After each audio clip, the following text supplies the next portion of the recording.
Hello,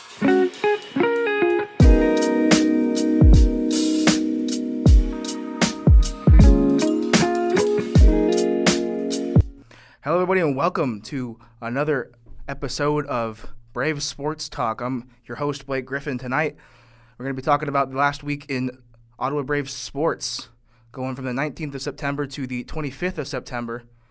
Not sure if the first episode is going to go out in time before this, so not entirely sure if we've gone over what the rundown is.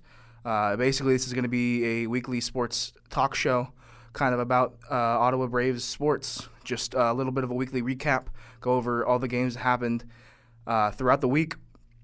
What we want to do is eventually bring coaches on, bring players on, make it so we can push this Ottawa University as far as we can possibly reach it, especially in the sports realm, considering we have won a couple of national championships in the last couple of years, have competed very highly in the last couple of years in all sports. So just want to get that started, get that ball rolling. So to kick things off, we're going to talk about women's volleyball. Women's volleyball had a tough week, played 3 games, Tuesday, Wednesday, and Friday, playing Rockhurst Southwestern and Missouri Baptist. Braves first lost to Rockhurst 3-0, but it was close all the way through. They fought their way back from multiple deficits, but ended up losing in all 3 sets by close margins. Braves ended up finishing the match with 38 kills, a .189 attacking percentage, 38 assists, 2 service aces, 54 digs, and a total of 14 blocks.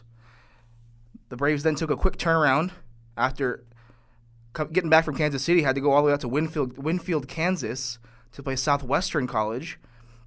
Braves were able to take care of business in that game, winning 3-0 as well. Won all 3 of their sets very handedly, winning by a score of more than 7 in every set, and even had a 6-0 run in the third set to help secure it, help them get things going in KCAC play, move them to 2-0 in KCAC play. According to the preseason polls, we're supposed to come out on top, were the Ottawa Braves. So off to a good start already are the women's volleyball team. Braves ended up finishing that match with 46 kills, a .343 attacking percentage, 43 assists, 6 service aces, 54 digs, and 4 blocks. And now for the final game of volleyball. The last game of the week was a rather tough one. Had to go all the way out to St. Louis to play the number 4 ranked Missouri Baptist. Braves again were defeated 3-0, but kept things close in the first 2 sets. Always tough to go out and play, especially on the road, 3 straight games, Kansas City, Winfield, and St. Louis. Not having a home game yet this season did women's volleyball. So working on the road and trying to grab as many wins as possible. Though things were able to be kept close in the first 2 sets, Missouri Baptist ran away with the third set. Ottawa finished the 3-set match with a total of 29 kills, a .109 attacking percentage, 27 assists, and 5 service aces, 63 digs, and 1 solo block with 4 block assists. After the week, the Braves moved to a record of 5-6 and 2-0 in the KCAC. Only 1 game coming up for volleyball in this next week. It'll be the home opener. They'll come home to face St. Mary on Tuesday. Next, we move on to soccer. Women's soccer not playing last week, have not played in a couple of weeks. They play this coming week. But on to men's soccer. They played Kansas Wesleyan and Sterling last week, splitting the 2 games in KCAC play. Kansas Wesleyan jumped out to a quick 2-0 lead in the early in the contest on Wednesday, scoring in the 18th and 35th minutes. Ottawa was down but not quite out. Showed the tough fighting spirit that most Braves teams have. Began to climb all the way back, first with a goal from Jonathan Rawayo in the 51st minute. That led to 3 unanswered goals from the Braves, hopping out to a 3-2 lead behind the goals from Bence Molnar and Thomas Santos. The Coyotes were able to fight back and score in the 70th minute with a goal from Israel Good, but the Braves were rolling, and it wasn't long before they found the back of the net once again. Bence Molnar came up in the clutch with his 2nd goal of the game. That would prove to be the game winner in the 85th minute. After the game against Kansas Wesleyan, they went and played another home game, a bit of an opposite from women's volleyball. Men's soccer getting all the home games. This one against Sterling. Though the Warriors did have the advantage in shots on goal, Ottawa was not able to go down without a fight. continued their trend of making the most of their chances and were able to climb out from yet another 2-0 deficit. With goals from Thomas Santos and Ben Smolner in the 45th and 62nd minutes, respectively, the Braves looked poised to make another come-from-behind victory. Sterling was able to keep the pressure up, however, and was able to force a red card out of the Ottawa Braves in the 83rd minute. And just minutes after that, Sterling was able to slot one home for the game winner. So a bit of a reverse in both of the games. Kansas Wesleyan not able to hold their lead, and then Ottawa not able to hold their lead in the game against Sterling.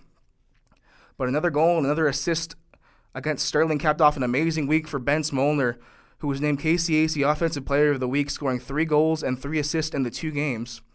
Man was all over the pitch for sure. Molnar was an integral part in the victory against Kansas Wesleyan, where they came back from a 2-0 deficit. Men's soccer after the week moved to 2-4-2. That's 2 wins, 4 losses, and 2 ties, and 1-1 in KCAC play, as those were their first 2 games playing in the KCAC.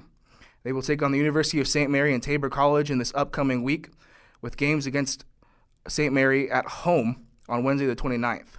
Lastly, we move on to football, who had their home game on Saturday against Bethel, the Bethel Thrashers, the number 18 team in the nation. Bethel were not able to come out with a victory this time, as Ottawa was defeated by the Bethel Thrashers by a score of 40-17. The game that saw the Braves put up 245 yards of total offense and produce 4 turnovers on defense. The Braves were not able to get things going on offense, as they were held scoreless for 40 minutes before a field goal with 5 minutes left in the third quarter took the goose egg off the scoreboard. Ottawa would then go on to score 2 more touchdowns in the fourth quarter, but it was a little too late, as touchdown passes from Lachlan Poore to Colton Davis and Dylan Foos. But it would be too late, and the Thrashers would come up victorious by a score of 40-17. Derek Curtis led the game in rushing with 99 yards, led the game in rushing for both teams, and Lachlan Poore led the Braves in passing yards with 84 to go along with his 2 touchdowns. On the defensive side, Santino Gee was all over the field, finished with a career-high 14 tackles, and was a key part of the Braves' defense, a defense that saw 4 turnovers on the day. With the loss to the Bethel Thrashers, Ottawa moves to 1-4 overall and 0-4 in KCAC play. Ottawa will have a chance to add one more win to the tally, as they will take on the Tabor Blue Jays this Saturday. Having a bit of a break from the ranked teams, hopefully we'll be able to grab a win. And that'll do it for the first episode, or second episode, depending on whether the first one has come out or not, of Brave Sports Talk. Hope you have enjoyed the rundown, and hopefully we can expand this, get some coaches on, get some players on, get some interviews going. But from everyone here, behind the booth, behind the camera, I'm Blake Griffin, signing off.